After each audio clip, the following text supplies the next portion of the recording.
Right, part 2. Kamala, Kamala. Kamala. Siddhartha learned from something new every step of the way, for the world had been transformed and his heart was enraptured. He saw the sun rise over the wooded hills and go down over the distant palm-lined shore. At night he saw the stars arrayed across the sky and the crescent moon floating like a boat in the blue. He saw trees, stars, animals, clouds, rainbows, rocks, herbs, flowers, streams, and rivers. Dew glittering on the brush in the morning, distant lofty peaks, blue and pale, birds and bees sang their songs. The wind blew silver in the rice fields. The myriads of colorful things had always been there. The sun and moon had always shone, rivers had always rushed, and bees hummed. But in former days, all this had been nothing more for Siddhartha than a transitory and beguiling veil before his eyes, viewed with distrust, meant to be punctured by thought and destroyed, since it was not the essence. Since the essence lay beyond the visible, but now his unfettered vision dwelt here. He saw and acknowledged the visible, sought his home in this world. He no longer pursued the essence, but looked toward the beyond. The world was beautiful when one just looked at it the world was beautiful when one just looked at it without looking for anything, just simply as a child. The moon and stars were beautiful. Brook and bank, forest and rock, goat and beetle, flower and butterfly, all were beautiful. It was sweet and beautiful to walk through the world in this way. So like a child, so awake, so open to whatever lay at hand, so without suspicion. The sun blazed down on his head in a different way. The forest shadows cooled him differently. Water from the streams and cisterns tasted different, as did the squashes and bananas. The days were short, the nights were short. Each hour flowed swiftly by like a sail on the sea. And under that sail, a ship full of treasure, full of joys. Siddhartha saw a tribe of apes moving through the forest vaults and the high branches, and heard a wild litany of lust. Siddhartha saw a ram pursue a ewe and mate with her. Siddhartha saw a pike hunting in a reedy lake in its evening hunger, and the fearful young fish propelling themselves out of the water, fluttering and flashing in swarms before him, and force and passion rose urgently out of the rushing whirlpools the impetuous hunter created. All of this had always been there, and he had not seen it. He had not been there with it. Now he was there with it and was part of it. Light and shadow passed through his eyes, the stars and the moon through his heart. As he traveled, Siddhartha also recalled everything he had experienced in the Jeta Grove, the teaching he had heard there, the divine Buddha, his parting from Govinda, his conversation with the Exalted One. He remembered again the words he had spoken to the Exalted One. Every word, and with astonishment he realized that he had said things then that he actually did not know at all yet. What he had said to Gautama, that the Buddha's treasure and secret was not the teaching, but rather the ineffable and unteachable thing that he had experienced at the moment of his enlightenment. It was this very thing that he was now setting forth to experience, that he was now beginning to experience. Himself was what he now had to experience. Of course, he had to know for a long time that his self was Atman, at the same eternal essence as Brahman. But he had never really found this self because he had been trying to catch it in the net of thought. It was a certainty that the body was not the self, nor was the play of the senses, but it was also not thinking, not the reasoning mind, not wisdom that could be learned, and not the learnable art of deduction and spinning new ideas out of old ones. No, the realm of ideas also was part of this world, and nothing worthwhile was achieved through destroying the unreal ego of the senses at the expense of bloating up the unreal ego of ideas and erudition. Erudition.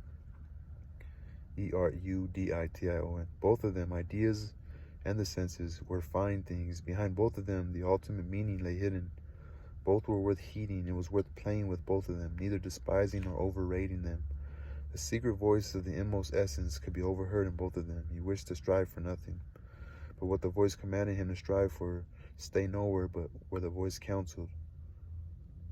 Why did Gautama once, in the hour of hours, sit down beneath the Bodhi tree, where enlightenment came upon him?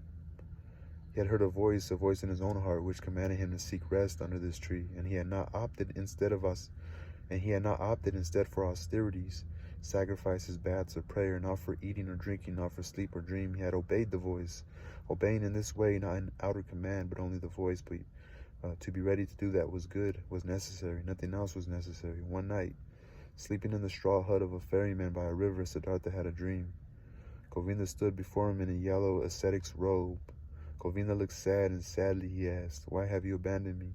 Then he embraced Govinda, threw his arms around him, and as he held him to his breast and kissed him, it was no longer Govinda but a woman, and a full breast popped out of the woman's garment on which Siddhartha rested his head and drank. The milk from this breast tasted sweet and strong. It tasted of woman and man, of sun and forest, of beast and flower, of every fruit, every desire. It made one drunk and unaware.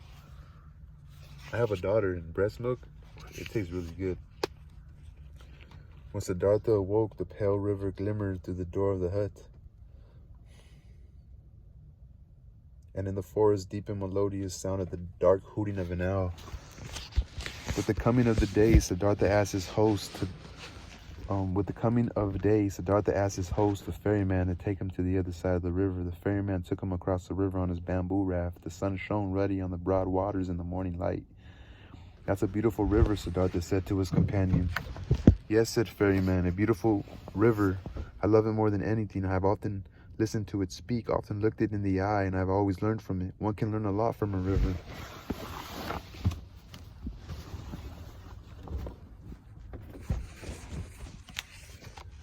"I thank you, benefactor," said Siddhartha as he climbed onto the far bank. "I have no gift for your hospitality, my friend, and nothing to pay your fee. I am homeless one, a Brahmin's son and a Shramana."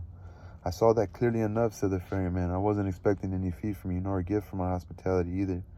You can give me the gift another time." "You think so?" said Siddhartha, amused. "For sure, I have learned that from the river too, everything comes back again. You too, Shramana, will come back. Now farewell. Let your friendship be my fee. Keep me in mind when you make sacrifices to the gods." Smiling, they said their goodbyes. Siddhartha smiled with happiness over the ferryman's friendship and kindness. "He's like Govinda," he thought as he smiled. "Everyone I meet on my way is like Govinda. They are grateful, although they themselves are due the gratitude. All of them treat me with deference. They would all be happy to be my friend. They would be glad to obey me without having to think too much. People are children." Around noon, he came to a village in the lane in front of the mud huts. Children were rolling about on the ground, playing with seeds and shells, screaming and scuffling, but they all fled shyly before the strange Shramana. At the far end of the village, the way led over a stream, and on the stream's brink, a young woman was kneeling and washing clothes. Siddhartha greeted her, and she raised her head and looked up at him and smiled so that he could see the whites of her eyes gleaming. He called out a blessing to her in the manner of travelers and asked her how far he still had to go to the big city. She stood up and approached him, her moist mouth glistened in her young face. She bantered with him a little and asked him if he had already eaten and if it was true that at night Shramana slept by themselves in the forest and were not allowed to have women. At the same time, she put her left foot on top of his right and made the movement women make when they are enticing a man to make love to them in the style known in the textbooks as climbing a tree. Siddhartha felt his blood heating up, and because his dream returned to his mind at that moment, he bent over the woman and kissed the brown tip of her breast with his lips. Looking up, he saw her smiling face filled with desire and her narrowed eyes pleading with longing. Siddhartha also felt longing and felt his sexuality stir, but since he had never yet touched a woman, he hesitated a moment, just as his hands were reaching out to take hold of her. And in this moment, with a shudder, he heard his inner voice, and the voice said no. All the magic vanished from the smiling face of the young woman. All he now saw was the moist gaze of a ruddy female animal. Kindly, he stroked her cheek, turned away from her, and melted nimbly away into the bamboo thicket before her disappointed eyes. On that day, before evening, he reached the big city and was glad, for he was longing for human company. He had long been living in the forest in the ferryman's straw hut in which he had slept the previous night was the first roof he had over his head for a long time. On the edge of the city, by a beautiful cloistered grove, the wanderer came upon a small procession of male and female servants, laden with baskets in their midst. In an ornate litter carried by 4 servants sat a woman, their mistress, on red cushions under a multicolored canopy. Siddhartha remained standing at the entrance to the pleasure grove and watched the procession. His eye fell upon the male servants and the female servants, upon the litter and upon the lady in the litter. Beneath black hair coifed high on her head, he saw a very bright, very tender, very intelligent face, a bright red mouth like a fig newly broken open, eyebrows that had been trained and painted into lofty arches, dark eyes, intelligent and alert, a pale long neck emerging from a green and gold mantle, and pale hands resting loose, long and narrow, with broad gold bands at the wrists. Siddhartha saw how beautiful she was, and his heart laughed. He bowed low as the litter passed by him, and when he straightened up again, looked into that bright, gracious face, read for a moment what was written in her clever eyes beneath their lofty arches, and drew in a whiff of an unfamiliar fragrance. Smiling, the beautiful woman briefly nodded to him, then vanished into the grove, followed by her servants. "This is the way I entered the city," thought Siddhartha under a gracious sign. He felt drawn to enter the grove immediately, but he reconsidered and for the first time became aware of how The servants and maids at the entrance had looked at him, how disdainfully, with what suspicion, what rejection. I am still a Shramana, he thought, still an ascetic and a beggar. I cannot stay like that. I cannot enter the grove, and he laughed. The next person who came along the road, he asked about the grove and the name of the woman. He learned that it was a grove belonging to Kamala, the famous courtesan, and that in addition to the grove, she owned a house in the city. Then he entered the city. He had an aim now. Following this aim, he let himself be swallowed up by the city. He moved with the flow in the streets, stood still in the plazas, rested on the stone steps by the river. Toward evening, he made friends with a barber's assistant whom he had seen working in the shadow of an archway, and met again, praying in a temple of Vishnu. He told him stories about Vishnu and Lakshmi. He slept the night by the boats on the river, and early in the morning, before the first customers arrived in the shop, he had the barber's assistant shave off his beard and cut and comb his hair and anoint it with fine oil. Then he bathed in the river. When the beautiful Kamala approached the grove in the litter in the late afternoon, SIDDHARTHA was there at the entrance. He bowed and received the courtesan's greeting. Then he beckoned to the servant who came last in her train and asked him to tell his mistress that a young Brahmin desired to speak with her. After a while, the servant came back, asked the waiting youth to follow him, led him in silence into a pavilion where Kamala lay on a couch, and left him alone with her. Were you not standing outside there yesterday, and did you not greet me? Yes, I did see you yesterday, and I greeted you. But yesterday, were you not wearing a beard, and did you not have long hair with you? Did you not have long hair with dust in it? You observed keenly and saw everything. You saw SIDDHARTHA, the Brahmin's son, who left his home to become a Shramana, and who was a Shramana for 3 years. Now, however, having abandoned that path, I have come to this city. And the first person I encountered before entering the city was you. I have come to you, O Kamala, to say this. You are the first woman to whom SIDDHARTHA has spoken other than with downcast eyes. Never again shall I lower my eyes when I encounter a beautiful woman. Kamala smiled and toyed with her fan of peacock feathers and asked, Was it only to tell me this that SIDDHARTHA came to me? To tell you this and to thank you for being so beautiful. And if it does not displease you, I would like to ask you, Kamala, to be my friend and my teacher, for as yet I know nothing of the art of which you are a master. At this, Kamala laughed out loud. Never before has it happened to me that a Shramana came to me out of the forest and wanted to become my student. Never has it happened to me that a Shramana with long hair and in an old tattered loincloth came to me. Many youths come to me, and Brahmin sons are among them, but they come in beautiful clothes. They come in fine clothes. They have perfume in their hair and money in their purses. That is the quality of the youths, Shramana, who come to me. SIDDHARTHA said, I'm already beginning to learn from you. Yesterday, too, I learned something. I've gotten rid of the beard and had my hair combed and oiled. I only still lack a little bit. Excellent, lady. Fine clothes, fine shoes, and money in my purse. Know that SIDDHARTHA has undertaken more difficult things than these trifles and achieved them. How shall I not achieve what I set myself as a goal yesterday, to be your friend and to learn the joys of love from you? You shall see how fast I learned, Kamala. I have learned harder things than what you shall teach me. And so now, is SIDDHARTHA not good enough for you as he is, with oil in his hair, but without clothes, without shoes, without money? Laughing, Kamala exclaimed, No, estimable friend. He is not good enough yet. He must have clothes, beautiful clothes, handsome shoes, plenty of money in his purse, and gifts for Kamala. Do you understand now, Shramana from the forest? Are you taking this in? I definitely am taking it in, SIDDHARTHA exclaimed. How could I fail to take it in? What comes out of such a mouth? Your mouth is like a fig freshly broken open, Kamala. And my mouth, too, was red and fresh, a fitting match for yours, you will see. But tell me, beautiful Kamala, have you no fear whatever of the Shramana from the forest? Have you no fear whatever of the Shramana from the forest who has come to you to learn love? Why should I be afraid of a Shramana, a stupid Shramana from the forest who comes from among the jackals and has no idea what a woman is? Oh, he's a strong one, the Shramana, and is afraid of nothing. He might use force on you, beautiful maid. He might carry you off. He might hurt you. No, Shramana, have no fear of that. Has a Shramana or a Brahmin ever been afraid that someone might come and get him and steal his erudition, erudition, his piety and his profundity? No, because they are really part of him, and he gives of them only what he wishes and to whom he wishes. That is the way it is, and it is just the same with Kamala and the joys of love. Kamala's mouth is beautiful and red, but try to kiss it against Kamala's will, and you will get not a drop of sweetness from it.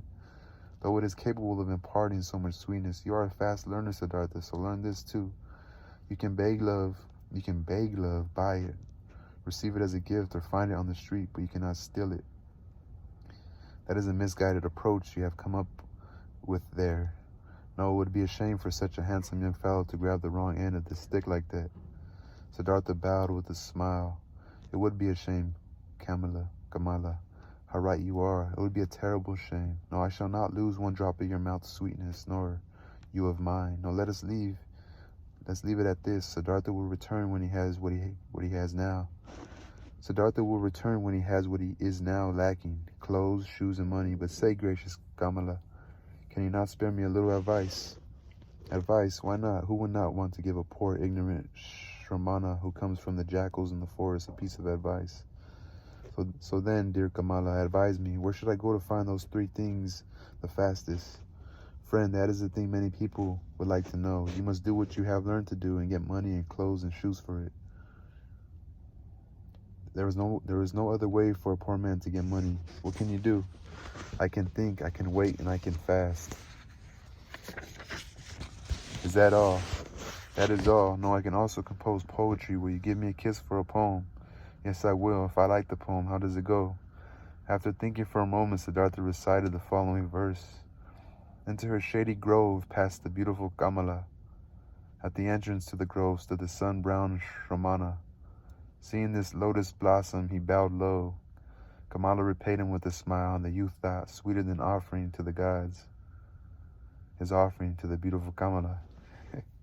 Kamala clapped so hard that her golden bracelets jangled. Your verses are beautiful, sun-browned Shramana. Truly, I will not come out behind if I give you a kiss for them. And truly, I will not come out behind if I give you a kiss for them.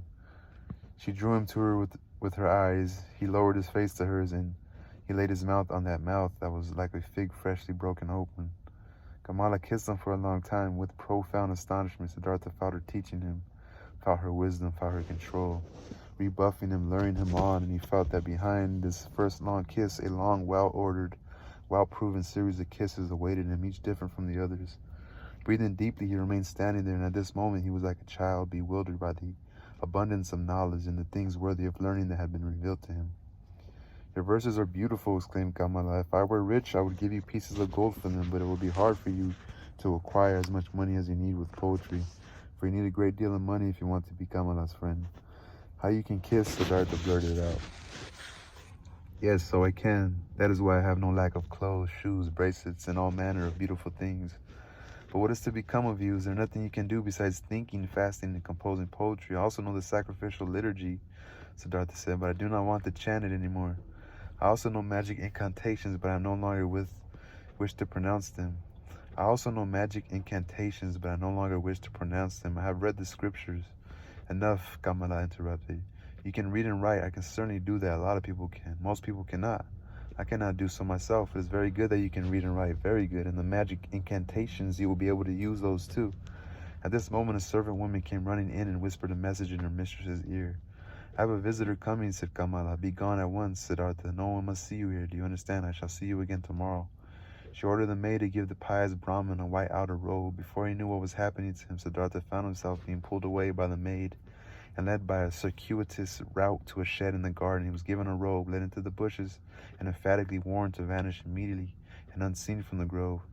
He gladly did what he was told, as accustomed to the forest as he was. He had no trouble getting noiselessly out of the grove and over the hedge. Happily, he went back into the city, carrying the rolled-up robe under his arm. He stationed himself at the entrance to an inn used by travelers, begged silently for some food, and silently accepted a piece of rice cake. Maybe tomorrow, he thought, I shall no longer be asking people for food. Pride flared up suddenly within him. He was no longer a Shramana. It was no longer fitting for him to beg. He gave the rice cake to a dog and did without eating. This worldly life is easy, thought SIDDHARTHA. There was nothing difficult in it. Everything was hard, and in the end, hopeless when I was a Shramana. Now everything is easy like the kissing lesson that Kamala gave me. I need clothes and money, and that is all. Those are trivial, easily fulfilled goals, nothing worth losing sleep over.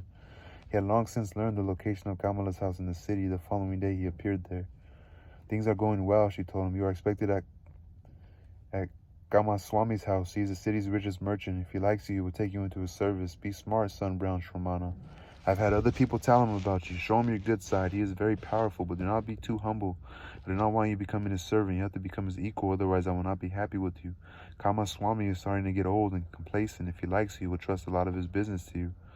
SIDDHARTHA thanked her and laughed. When she found out that he had nothing to eat that day, for the day before she had bread and fruit brought, and she served him herself.